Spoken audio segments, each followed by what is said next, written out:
la question qui m'anime cet après-midi avec vous, c'est comment vont-ils faire pour apprendre à entreprendre ? Il y a une image que vous pouvez pas voir, qui est un sondage IFOP paru en janvier 2010, qui dit que 52% des 18-24 ans ont envie de créer leur entreprise. 52%. Alors j'ai fait mes petits calculs, et je suis arrivé, grosso modo, à environ 2 800 000 jeunes de 18 à 24 ans qui ont envie de créer leur entreprise. Et j'ai rapproché ça, en fait, du nombre d'entreprises en France. Il y en a à peu près 2 860 000. Et vous vous rendez compte, si tous ces jeunes passent à l'action, on double le nombre d'entreprises dans notre pays. Imaginez l'impact que ça peut avoir sur notre société. Maintenant, tous ces jeunes, en fait, ils vont monter des boîtes créatives, ils vont monter des boîtes qui créent de nouveaux produits, qui innovent, ils vont monter des boîtes qui questionnent le statu quo de notre société. Alors, pour moi qui suis un pingouin dans l'âme, c'est important parce que notre iceberg est en train de fondre, et donc il faut passer à l'action. Alors, la question qu'on peut se poser, c'est qu'est-ce qu'on peut faire pour justement qu'ils y aillent ? Qu'est-ce qu'on peut faire pour que ces jeunes n'aient pas peur et qu'ils passent à l'action ? Je crois que la meilleure solution, c'est de leur demander de quoi ils ont besoin pour passer à l'action. Et c'est ce qu'on a fait à l'usine à projets à Schiltigheim. L'usine à projets, c'est un endroit où les citoyens apprennent à passer de l'idée à l'action. Alors, c'est une action qui a été créée en fin 2007 avec pour objectif de créer de nouveaux emplois sur le bassin de Strasbourg-Nord. Comment ça marche ?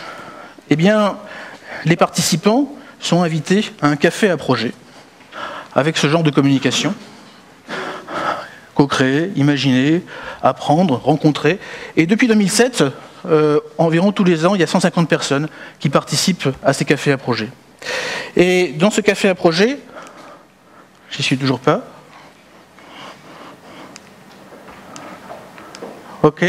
Dans ces cafés à projet, ils vont venir avec tout leur enthousiasme, tout leur désir, tout leur cœur pour inventer en fait leurs produits. Je suis un peu troublé parce que c'est pas la bonne version de PowerPoint, mais c'est pas grave. Et donc en fait, tous les citoyens sont les bienvenus. Il n'y a pas de sélection à l'entrée, c'est gratuit.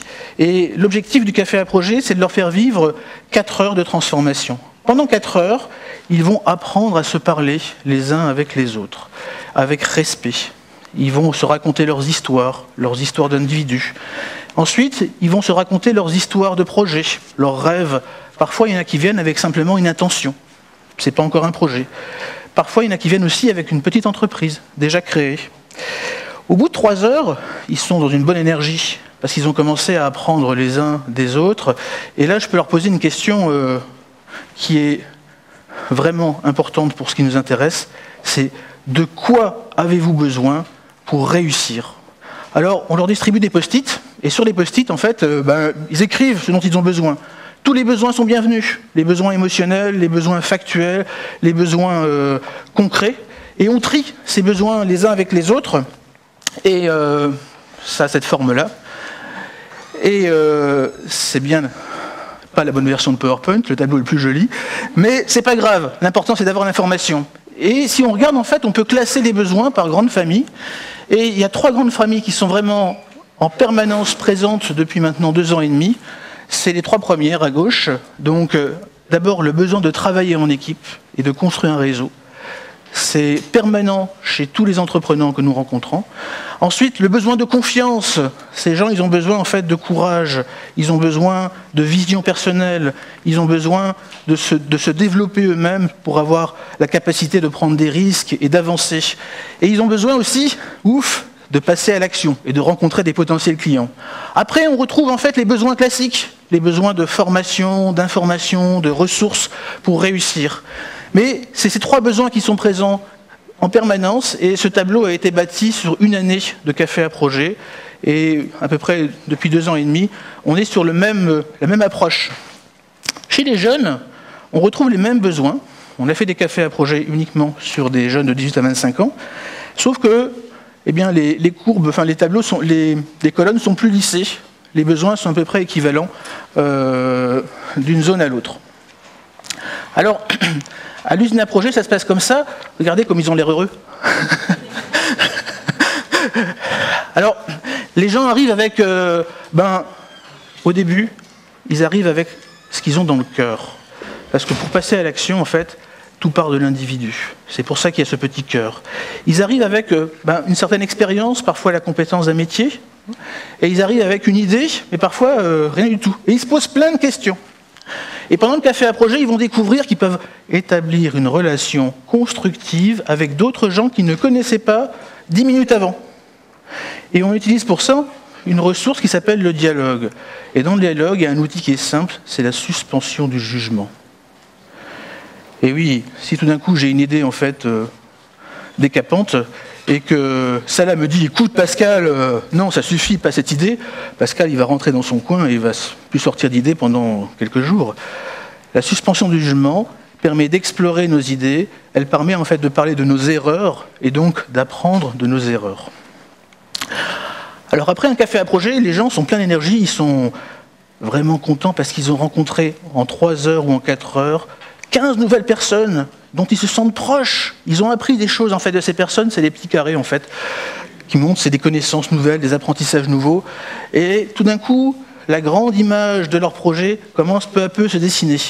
Et depuis maintenant 2 ans et demi, à la fin du café à projet, on leur demande « et maintenant, qu'est-ce que vous aimeriez faire pour réussir ensemble ?» Et depuis 2 ans et demi, la réponse des participants est toujours identique. Et on ne le fait vraiment pas exprès. Ils décident en fait de se revoir tous ensemble pour continuer à explorer, continuer à partager, continuer à apprendre les uns des autres. C'est ce que nous appelons en fait une équipe apprenante. Et des équipes apprenantes, il y en a en permanence à l'usine à projet. Une équipe se réunit en général 1 fois par semaine, mais ça peut aller jusqu'à 3 fois par semaine. Et dans une équipe apprenante, de quoi on parle ? On parle de tout. On parle en fait de notre projet, on parle de ce des potentiels clients qu'on a rencontrés, on parle de ce qu'on ne sait pas, on parle aussi en fait de nos émotions, parce que pour ces gens, changer en fait de posture et devenir entreprenant, ça implique une profonde modification des valeurs. Il faut remplacer la sécurité peut-être par la créativité, et parfois on a peur. Et on a besoin de parler de la peur en fait pour devenir entrepreneur. On en a parlé hier soir encore à table tous ensemble. Les questions qui viennent aussi, c'est à qui je vais pouvoir parler ? C'est le réseau qui est à droite. Et les participants s'échangent des bonnes adresses.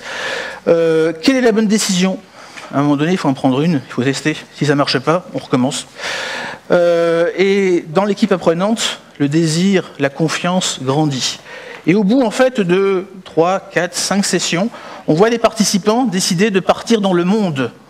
Ils vont raconter en fait leur message dans le monde et dire « moi mon idée c'est de vendre des vins bio à travers la planète, est-ce que ça intéresse quelqu'un ?» Ok, donc je vais bosser en fait sur mon idée.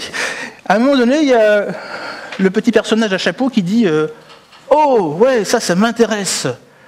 Et là, en fait, il y a un nouvel apprentissage qui se réalise, c'est que la personne apprenante a réussi à capter l'attention d'un potentiel client et il peut passer à une phase suivante. Et il retourne dans son équipe pour faire part de ses apprentissages, parce que ses collègues, en fait, ils ont besoin d'apprendre de l'apprentissage. Et ça se passe tout le temps comme ça. À chaque fois que quelqu'un réalise une avancée dans son projet, il vient la partager en équipe et il vient aussi poser les nouvelles questions qui émergent. Qu'est-ce que je fais maintenant ? J'ai vendu ça, maintenant il faut le faire. Ou alors, comment on fait une facture ? Mais bon, il y a aussi des nouvelles qui sont moins chaleureuses et en bas, vous voyez, il y a le cœur avec la pompe à vélo. Ouais, des fois, en fait, il faut se regonfler le moral. Et c'est dans cette équipe, en fait, qu'on peut trouver l'encouragement. Et c'est vraiment important pour ces personnes qui changent parce que le soutien de leur famille, elles l'ont quand elles paraissent rayonnantes, maîtriser la situation. Mais parfois, en fait, quand ça se passe pas bien, la famille, elle doute plus vite qu'elle-même. Et puis, donc, il faut bien que l'équipe soit présente pour encourager. Alors, il y a quelque chose d'important à l'usine à projet, c'est qu'on ne fait rien à la place des entreprenants. On n'organise rien. l'entrepreneur, c'est celui qui sait ce dont il a besoin. Et si en fait, ce dont il a besoin, il se rend compte que c'est une erreur, ben, c'est important qu'il fasse l'erreur pour revenir ensuite faire un test. Donc par exemple, ici c'est un atelier sur construire mon message, le pitch, quand vous rencontrez la personne de vos rêves dans l'ascenseur entre le 2e et le 5e. Eh bien, avant en fait d'avoir envie de construire un pitch, avant de comprendre pourquoi ils en ont besoin de vivre l'expérience. Ah mince, c'était la bonne personne, je ne savais pas quoi lui dire. Alors, à un moment donné, ils sont prêts. Ils peuvent quitter l'usine à projet et appuyer sur le bouton de mise à feu pour partir vers de nouvelles aventures. Alors, qu'est-ce qui se passe? Eh bien, ce qui se passe, c'est qu'il y a un alignement dans l'esprit de ces personnes. Un alignement entre leurs désirs profonds, la vision qu'ils ont pour eux-mêmes, un alignement avec un métier, un produit, un service dont ils ont la maîtrise, et un alignement avec les potentiels clients qu'ils ont rencontrés. Et quand cet édifice est assez stable, eh bien, ils sont capables d'appuyer sur le bouton Ignition, et la fusée s'en va. Et l'an passé, l'usine à projet a permis de faire émerger 30 nouvelles entreprises. L'année d'avant, en 2008, c'était 20 nouvelles entreprises. Et on pratique en fait le management par la confiance.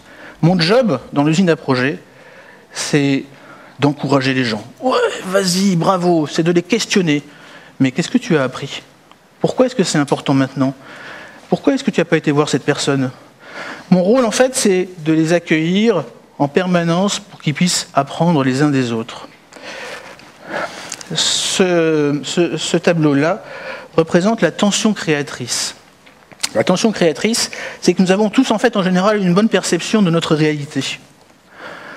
Parfois, certains d'entre nous ont une hypertension, une hyperperception avec des boulets, mais on a en général une bonne perception de là où on est. Par contre, notre vision, ce qui nous inspire, on se laisse rarement le temps pour la cultiver, pour la rendre soyeuse, pour nous faire désirer d'y aller. Et la tension créatrice, c'est quelque chose qui a été conceptualisé par un chercheur du MIT, Peter Senge, et c'est ce qui se passe dans ces sessions de dialogue, dans ces équipes apprenantes. Les gens, à force de parler de leurs idées, de parler d'eux, eh bien, ils rendent leurs rêves possibles, et les actions qu'ils mettent en œuvre rendent ce rêve crédible, et peu à peu, il y a une traction qui se fait de la réalité vers en fait la vision inspirante, et ils arrivent à leur objectif. Oh, maintenant j'ai oublié. Alors, tout ça c'est sympa, mais à l'usine à projet, il n'y a pas beaucoup de jeunes. Et pour mon problème des 18-24, c'est pas encore la solution. Quand on a accueilli des jeunes à l'usine à projet, ils nous ont dit ok, c'est sympa tout ça, mais nous on n'a pas de métier. Et donc j'ai pas créé une entreprise, j'ai pas de métier. Donc on s'est questionné. Et on s'est rebranché sur notre source d'inspiration. Et notre source d'inspiration, c'est une drôle d'école en Finlande. C'est peut-être pour ça le pingouin. Et en 2004, j'ai découvert une expérience qui a changé ma vie grâce à un monsieur qui n'est pas dans cette salle. C'est une rencontre improbable. Et ce monsieur m'a envoyé un rapport d'un voyage apprenant. Et quand j'ai lu la première page, mon monde s'est effondré. J'étais consultant expert en supply chain management et prof de management des opérations. J'étais l'expert. Et dans cette école, tout était basé sur l'apprentissage par l'action, le travail en équipe et le développement du leadership. Les experts, coup de pied au cul. Mon monde s'est effondré. Mais au même moment, en fait, j'ai eu un enthousiasme incroyable. Et dans cette école, en fait, vous allez rencontrer Nina et Satou. C'est dommage, elle est vraiment jolie. Et ils sont affalés sur un canapé avec un PC portable sur les genoux. Et je leur demande qu'est-ce que vous faites? On est en train de travailler sur une offre pour l'un de nos clients et on a un problème, on la trouve en fait trop chère. Combien? 17 000 €. Vous avez quel âge? 20 ans et 21 ans. Ok, mais pourquoi vous la trouvez trop chère? Parce que l'an passé, on a déjà travaillé pour ce client. Donc l'an passé, vous aviez 20 et 21 moins 1. Et on avait travaillé pour une mission de 9 000 €. C'était organiser un événement d'inauguration de bâtiments industriels. Ça se passe comme ça à Team Academy. Les jeunes sont recrutés après le bac et en équipe, ils fondent une vraie entreprise, une coopérative, qui va supporter leur apprentissage pendant 3 ans et demi. C'est un bachelor dans l'université publique finlandaise. Et pendant 3 ans et demi, ils vont apprendre. En première année, ils ne savent rien, surtout. Ils sont bacheliers. Donc en fait, ils vont prendre leur téléphone et puis « Bonjour monsieur l'entrepreneur, est-ce que je peux venir vous visiter? J'aimerais bien apprendre de vous. » Non. Il y en a un qui dit « Oui ». Et une fois qu'ils ont visité un entrepreneur, en équipe, ils vont partager leur apprentissage. Les deuxième années et les troisième années, eux, sont en capacité de vendre des vrais produits, des vraies missions, de tout type. Ça peut être la distribution, ça peut être des événements, ça peut être des produits plus complexes, comme l'organisation de magasins. Ça dépend des compétences des individus. Et des individus compétents qui ont un peu plus que le bac, il y en a plein. Et ces deuxième années, ces troisième années vont utiliser les premières années dans les missions qu'ils ont vendues. Donc il y a un apprentissage transgénérationnel qui se met en œuvre, basé sur l'action. Alors bon sang, et la théorie, d'où elle vient? Il n'y a pas de théorie, enfin pas tout de suite. Il y a des lectures inspirantes. Et ils ont 1000 livres à lire sur 3 ans et demi. Et ce sont tous en fait des livres écrits par des gens qui font du business, des leaders, et ils réalisent sur la base de chaque bouquin un essai. Et c'est pas une synthèse comme on avait l'habitude de faire, c'est qu'est-ce qui m'a touché dans ce livre et qu'est-ce que j'aimerais mettre en œuvre dans les missions que je mène moi-même. Au bout de 3 ans et demi, vous avez des individus qui ont un ancrage particulier. Ils ont 23, 24 ans, et ils ont récemment la maturité que moi j'ai eue vers 35 ans. Mais à 35 ans, j'avais une dose de cynisme déjà assez élevée, et eux, le cynisme, il se compte en microns. Ah oui, au fait, ils gagnent du pognon. Et vous savez à quoi ça sert? À faire le tour du monde. Et il faut beaucoup d'argent pour faire le tour du monde en équipe. Ils sont à 20. Et donc, ils ont besoin de gagner, en fait, quasiment 200 ou 250 000 € pour faire un tour du monde à la fin de leurs études. C'est le rêve. Bon, bien sûr, on est en Finlande. Ça ne peut pas marcher chez nous. En Finlande, c'est normal qu'ils puissent travailler en équipe. Il fait froid presque tout le temps, donc ils ont l'habitude de vivre dans des petites maisons. Et donc, bosser les uns avec les autres, ils savent faire. Ok. Oups. Oh, pardon. J'ai un message qui arrive de futur. C'est un message qui arrive d'un futur possible. Le 3 janvier 2011. C'est Olga qui m'envoie un message de l'école de management de Strasbourg. Pascal, nous avons un vrai problème. Le cursus jeune entrepreneur rencontre trop de succès. Trop de jeunes, en fait, veulent apprendre à partir de leurs actions, veulent travailler en équipe et développer leur leadership. Merci.